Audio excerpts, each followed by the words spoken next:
Students are being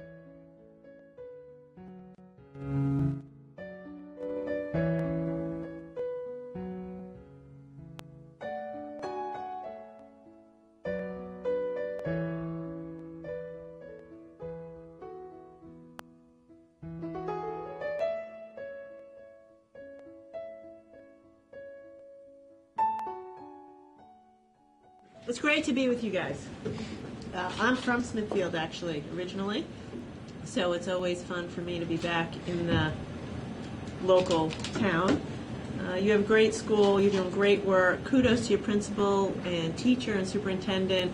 You're doing a lot around advanced curriculum, and we're proud of you for doing that. So I want to take a second to recognize the elected officials. We have Representative Joe McNamara. Say hello. He's a huge supporter of public education, always has been, and a great colleague of mine. Senator Steve Archambault, who's the senator from this area, hardworking guy, relatively new to the Senate, and does a great job representing this area. Of course, we have Commissioner Wagner. Your superintendent is here, Superintendent O'Brien, who you all know, and obviously the principal, who you can tell me about later when he's not here. And the famous Mr. Stone. I want stories on him, too. But listen, this is an exciting day. Oh, you're laughing. You have stories.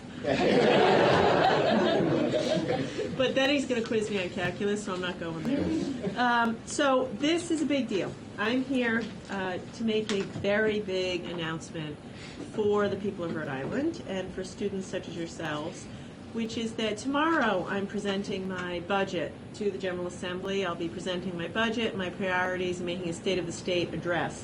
And my number one priority is to make sure that every Rhode Islander has the skills they need to be successful in this new economy. And that starts in our public schools. And so tomorrow we're going to be making an announcement that starting next year, every sophomore and junior in a public high school in Rhode Island is going to be able to take the PSAT and the SAT for free during school. Now, I know you're thinking, great, Governor, free tests. But it is a big deal. It's a big deal because here's the news, guys. If you want a good job, and I know you do, because I'm looking at you and I can tell you're talented, in this economy today, you need to have some education beyond high school. 70% of good jobs in Rhode Island require a post-secondary degree, and only about 40% of Rhode Islanders have that. So Ken and I have to work even harder to make sure everybody can go to school past high school. And as you know, a linchpin to that is taking the SAT and taking the PSAT. Now, Smithfield, the reason we're here is because you guys are amazing, and I think have the highest percentage of students here of any high school in Rhode Island takes the SAT, or one of the highest. I want to make it so every kid in Rhode Island takes the SAT and the PSAT, even if you don't have the money to pay for it. Here's the bad news. Right now, Rhode Island, less than 60% of kids take the SAT and PSAT. And if you're poor and a person of color, it's less than half. It shouldn't be that the color of your skin or how much money your parents have determine whether or not you have a chance to make it. And so what we said is, let's make it free. Let's do it during school so everybody has a chance. And so that's what this is about, and the budget I present tomorrow has the money to do that. I remember, although I might look old to you, I remember like it was yesterday, once you take the SAT and the PSAT, all of a sudden colleges start getting in touch with you. They send you brochures and pamphlets in the mail.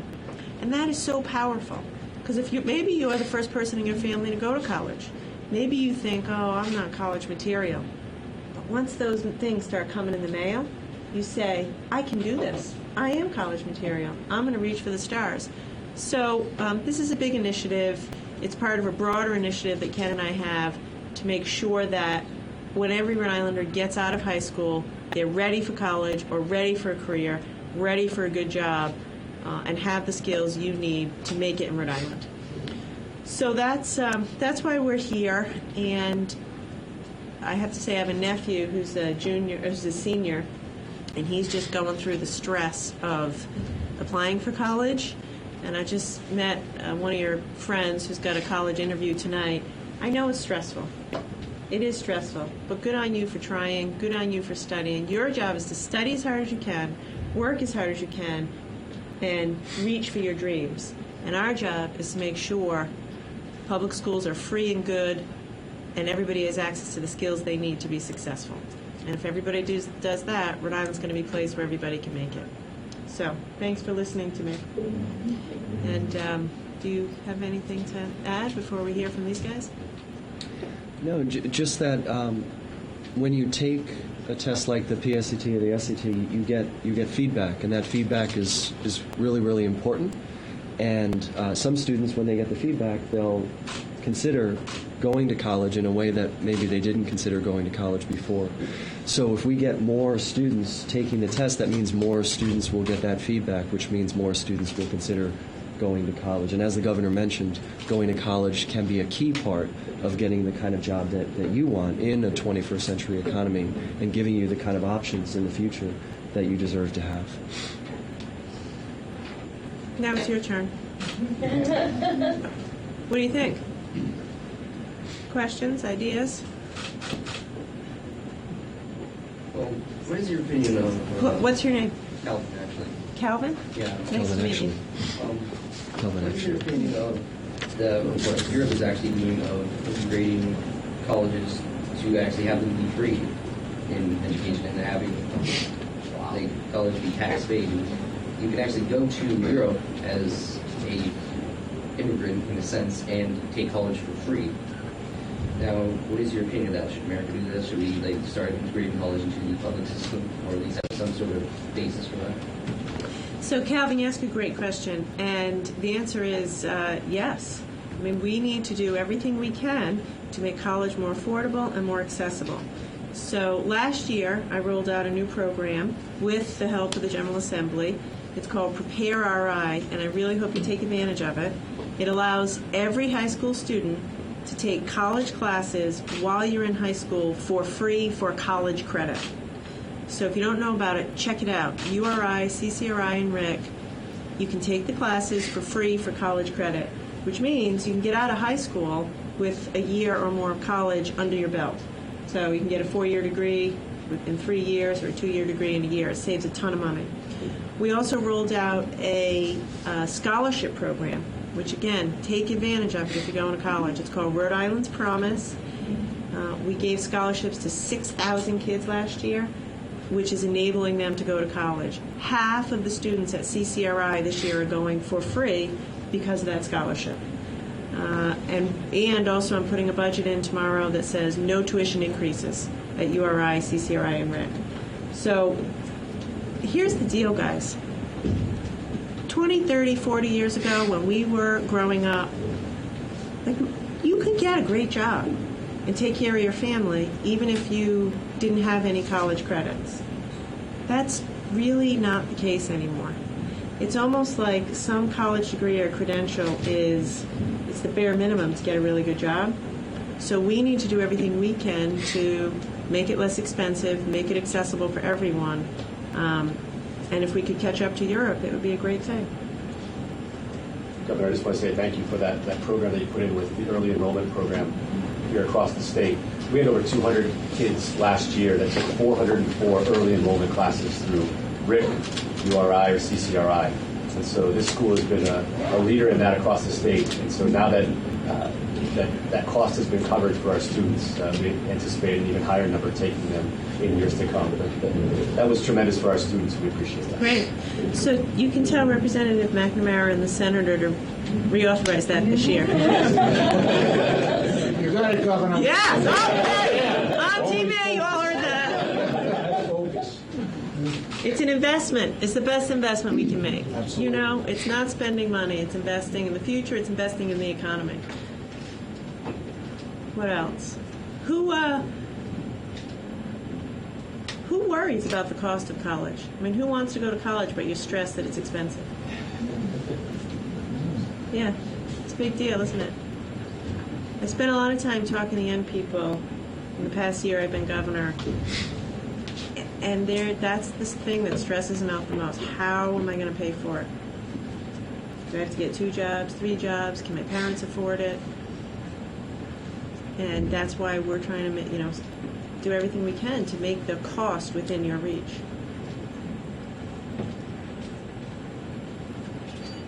My guys, Come on, you're not normally this quiet. You can ask me anything. It doesn't have to be about Go for it. this.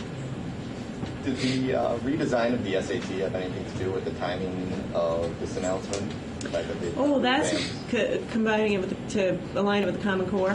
Mhm. Yeah, definitely. Yes. I mean, you should answer that. So the SAT being aligned to college and career ready standards means that teachers who are teaching in school right now don't have to do things differently because they're already teaching to college and career ready standards. So the SAT will be aligned with the kinds of things you're learning in school. And then also there's exciting partnerships between the College Board, the producer of the SAT and the PSAT, and the Khan Academy to make prep materials available free of charge as well. So that's a big deal. Things, if you use Khan Academy materials already for this class or for other classes, you can use the same kind of materials to help prepare for the SAT. So I have a question for you and for all of you guys. Who thinks it would be a good idea if instead of taking the park in 11th grade, you took the SAT? Yeah? So that's something we're looking at too, because we think, and I don't know if the principal's taking one out, but we think that might have a lot of promise. Take one test, it's aligned to the Common Core. Now we can do that. So could the SAT work toward the current purpose of the park test, and also could it factor into your graduation requirements as an option, as one way to demonstrate your graduation requirements? So those are conversations that we're having across the state right now. There needs to be meaning behind the assessment for the students. And so here at the high school, it was part of our graduation requirement that you had to at least participate in the state assessment in order to graduate. And so that has been a hot topic of conversation with students. And so the SAT having to serve multiple purposes, I think, would help with that motivation factor in taking the test and taking it seriously. Yeah, so the first step is make it free so everyone can take it, and then administer it in school, because now you go on Saturdays, right? When do you take the SAT now? On the weekend usually? Right. And then do exactly what you're saying. Joe? Governor and Commissioner, I believe every assessment that a student takes has to have value. Number one, value to the student. In the SAT, when I took mine 50 years ago, PSATs, that was a big moment. It had incredible value. It has to have value to the instructors, a diagnostic value, where they can say, we now see that you've got to work on your math concepts and verbal skills. And it has to be valued by families. And as part of that assessment, I believe it would be the first academic assessment that we have had in decades that is highly valued by students, faculty and teachers, and families, and offer opportunity. So for those reasons, plus there's some excellent legislation that has suggested exactly what you're saying if we use that, I think it would be a great idea that would increase participation in the SATs, and students in the community, education community, would be very, very supportive. Young man in the back. Concerning the advanced placement tests, those you have to pay money for, do you have any plans in the future to extend not just EEP but towards the advanced placement end of the spectrum? I'd love to do it. We need to, my job, I'm obsessed 7 days a week with growing this economy, because if we can have more jobs, then we'll have more money in the budget to pay for things and invest in this. So I'd love to get there. It's a great idea. It's the same thing. Break down the barriers. So your job's to study hard. My job is to make it so that you can take these tests and don't have to pay for it, and I'm going to keep working on it. A question about the SAT. Are students taking, or do you take any sort of student opinions or what their perspective is on the SATs during the development or creation of any of these tests? Like, how is that exactly done? Like, do you get any student opinions, or do you have students who are actually in that specific demographic actually work on it or give their own opinions about it? So the SAT is produced by a separate organization called the College Board, and they have tests that they develop, just like other companies have tests that they develop. But I know that when they develop assessments, they do take into account people's experiences with questions before they're used on the test. And then, as you may know, the SAT recently changed direction a little bit to reflect some of the things that were happening in classrooms, so it would be more relevant to a classroom. I don't know exactly what their process was, but I wouldn't be surprised if they got student feedback in that process as well. If I could follow up on a question. So I grew up in the Midwest. Most Where? of my friends, I grew up in Ohio, born in Michigan. So my friends, we all took the ACT. Yeah. Tests tend to be regional in our country. So how would the ACT potentially fit into your budget? And is it strictly an SAT, or would we have some flexibility potentially for students who may, based on their learning styles, may do better on an ACT type assessment? So we're starting with the SAT. In terms of the broader conversations about ways in which students might demonstrate their knowledge and skills for things like graduation requirements, we've been talking with people about having a menu of options, which would include things like the ACT, because, as you say, students have different strengths and different ways of demonstrating their strengths.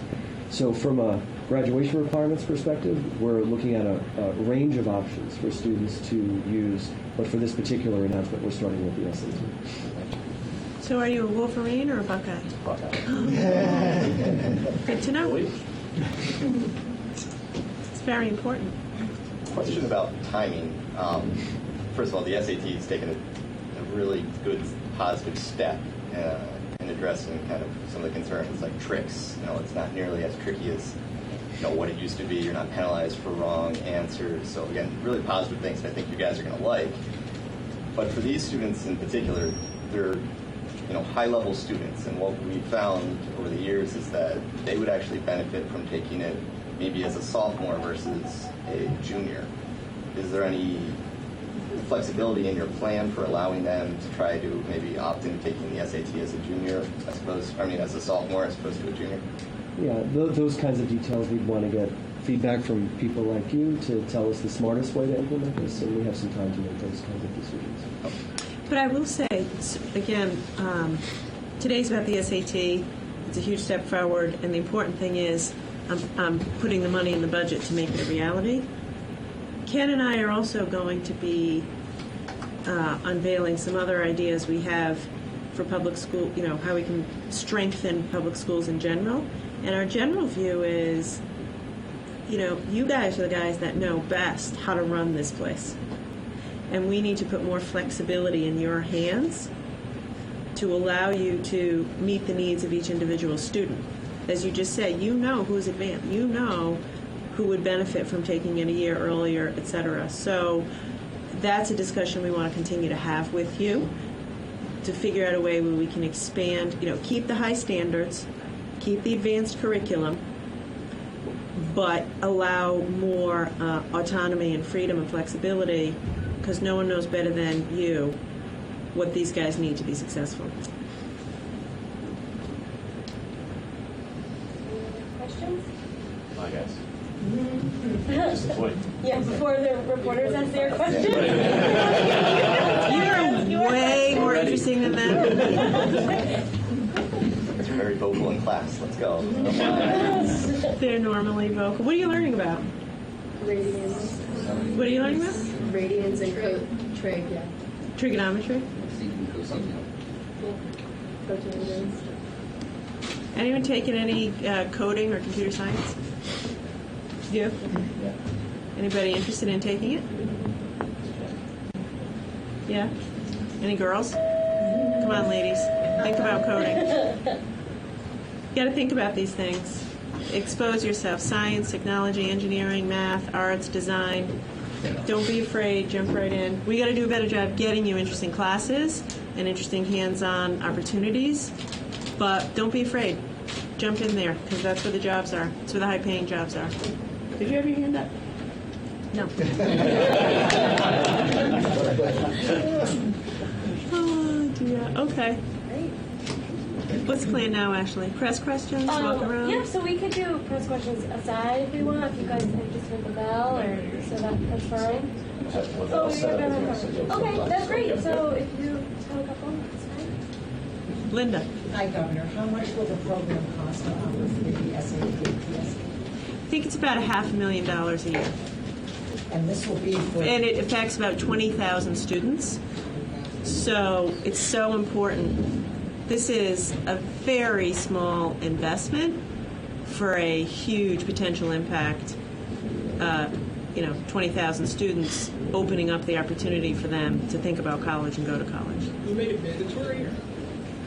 Did every student have to take the SAT and not take SAT? No, although that would largely be, up to the classroom.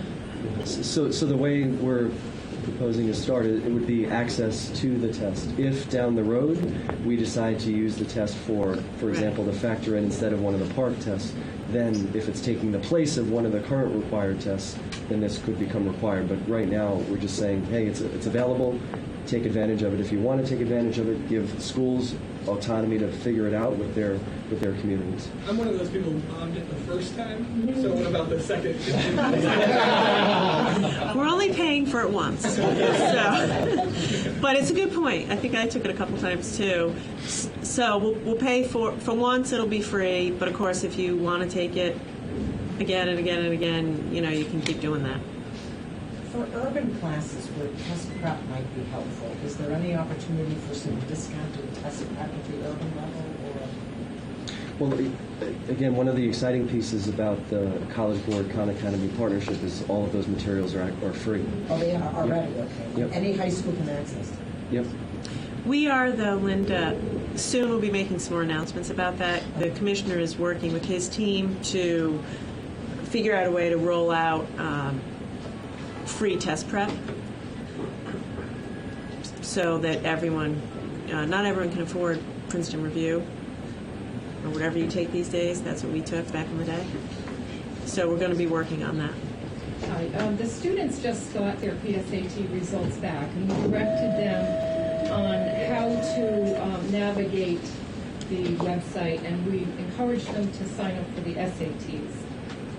How should we direct them to deal with paying for them if they're signing up for them now, for the SATs? This won't go out until next year. Yeah, this is for next year. This would be for next year. So the way this, So March will not be. if they're signing up for the spring, it wouldn't be in okay, effect. so that's good for them to know. So the way so tomorrow I make my proposal to the General Assembly. Hopefully they will agree with this and allocate the money. And so then next year this will take effect. Like in the fall or next spring? Hopefully in the fall if we can get it done. Our goal would be to have it done in the fall. Yeah, so if you're signing up like for March or April of this year, I'm sorry, you still have to pay this year. How does an initiative like this impact your other initiatives that you'll be announcing tomorrow? Yeah, it all goes together. So we need to make Rhode Island a place where people have skills that matter and can get a job that pays. And in this economy today, businesses want to be in places that have a talent pipeline. That's why Boston has such a great economy. It's one of the most, they've tapped into colleges and universities. They have the best public schools in America. They have talent, so every company's rushing to be there. So everything that you're going to see me doing and working with the legislature to do is around this.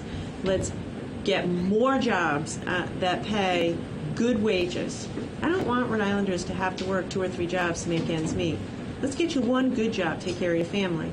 Today, those jobs tend to be based in R&D, more science, more technology, more advanced industries. So we got to get that here, and we got to make sure everybody has the skills they need to get one of those jobs. So everything I do fits into that agenda. Do you think not taking the SAT has caused some students to say college isn't for me and not go towards college? Yes, absolutely. Look, less than 60% of Rhode Island kids take it. Less than half of people of color and lower incomes take it. I promise you, there are people who haven't taken this test because they didn't have the money, because no one in their family ever went, because they thought, I'm not college material, and yet they are smart, hardworking people who deserve a chance to go to college and get a good job. And that's what this is about. Do other states do this, do you know? Yeah, a handful of other states do this. Help me, I know Connecticut does it.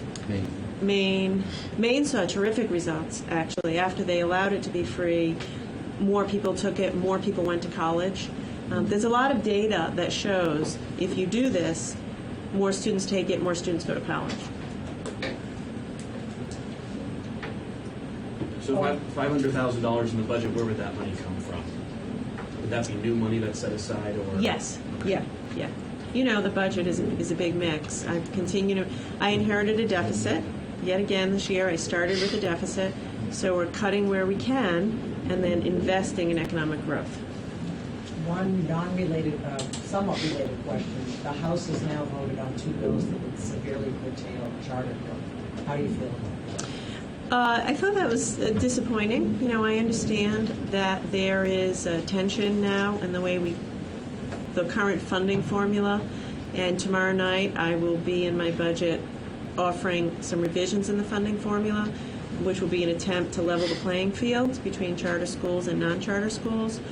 But and there are, you know, legitimate concerns about funding, but we also have a lot of good high-performing charter schools, and killing that innovation I don't think is the right approach. What else can we expect at the State of the State tomorrow? You still have to come, no matter what. You know, just this. Cut where we can, make Rhode Island fiscally solvent, make it easier and cheaper to do business in Rhode Island, and invest like crazy in creating high-wage jobs and allowing people to have skills and job training that they need to get those jobs. I don't want Rhode Island to be left behind. That's my thing. I go to other cities. I go to Boston. I go to other cities around the country that are thriving. And I don't want us to be left behind. I don't want you guys to be left behind. I want you to thrive. I want you to have every opportunity you want. I want you to feel like if you work hard, you can achieve your dreams. And we've got a lot of work to do in Rhode Island to catch up. Jewelry manufacturing left, and we stood still. We didn't move ourselves to higher wage, higher tech industries, and we've been stuck. And I'm going to unstick it, stick us, so we can get the gears going, so you guys have a chance.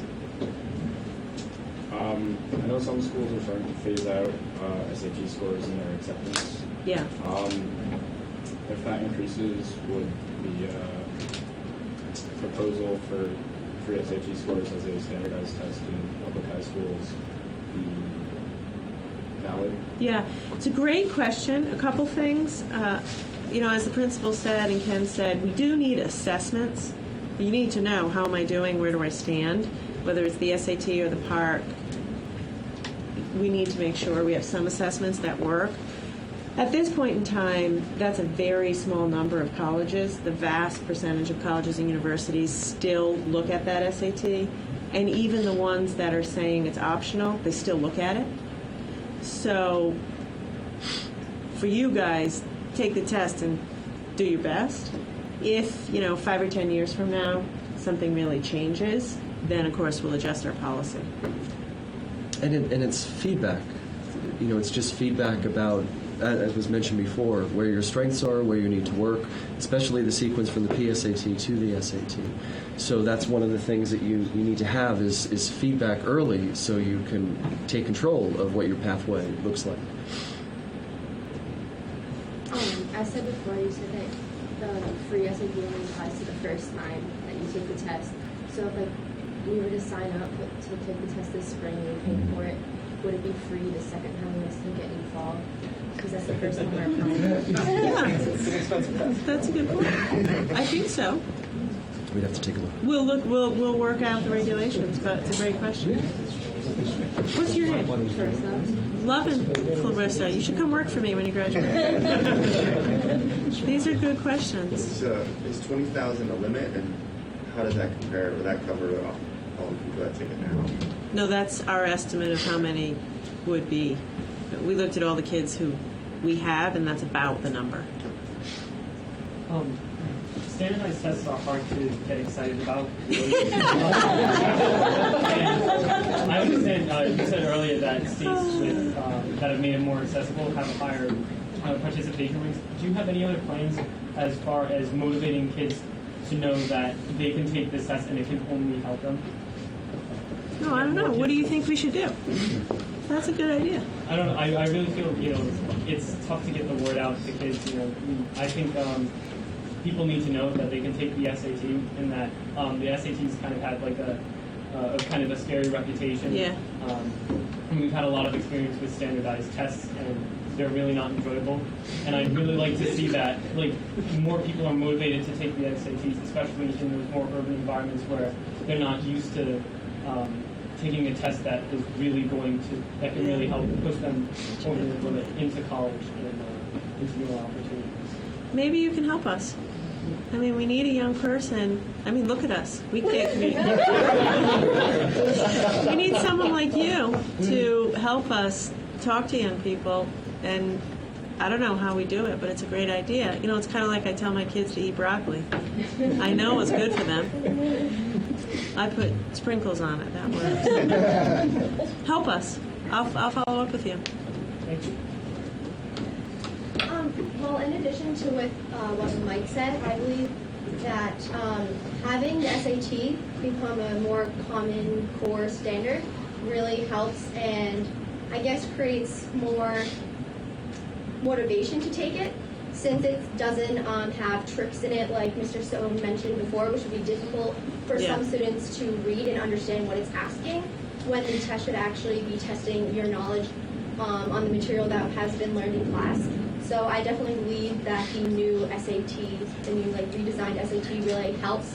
Coming from me as a senior, as I won't be taking the new SAT, which is great. I noticed there were a lot of tricks in not being able to determine what the question was actually asking. So I believe in addition to creating free SATs, having a redesigned SAT really helps a lot too, by being able to know what you've learned in class is represented on. It's an awesome point. And that's why we're considering the idea of maybe replacing it with the park, now that it is testing what you're learning, testing the time of course. So, We just have time for one more. There's a guy in the back of the room. His name's Kevin Gallagher. Hello, Kevin. Say hello to everybody. So Kevin works for me, and he works 7 days a week. He really cares about what we're doing, and we usually don't let him out of the office. Today we did. And I said, Kevin, why are you coming to this event? And he said, because, Gov, I want to meet the kids whose lives we're affecting, because that's what motivates me to do my work. So I'm so grateful to have you, and hopefully you've been as inspired by these kids as I have. Absolutely. One last. Did anyone have one last? I saw a hand. It was Kevin, actually. Calvin. Kelvin. Yes. Calvin.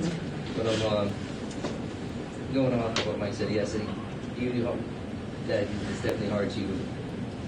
Honestly, I think the problem with the SAT test is also direct feedback. Like, you don't have any sort of. Sure, you have a whole entire list of questions, but that's still a list of questions. The list of questions doesn't change, whereas the organic, I believe the part test changes depending on your answering. Now, I honestly think it's my opinion that we should have something more organic, more that really gives you instant feedback that adapts to you and more specifically get to your skill level and better determine where exactly you are than just somebody that is the standard where it's something. Well, I believe that we should have something organic rather than a standard. Yeah, and there's no doubt that our testing needs to get smarter, and you're talking about something that's called adaptive testing, where the questions that you get are determined by the pattern of responses that you give. So you get to that like sweet spot where you're just about able to show what you know and can do. That's based on having a really strong technology infrastructure, so we have a bit more work to do to get to that point, but I share that goal. Good. Okay, great. Thank you, all everybody. so much. Thank you.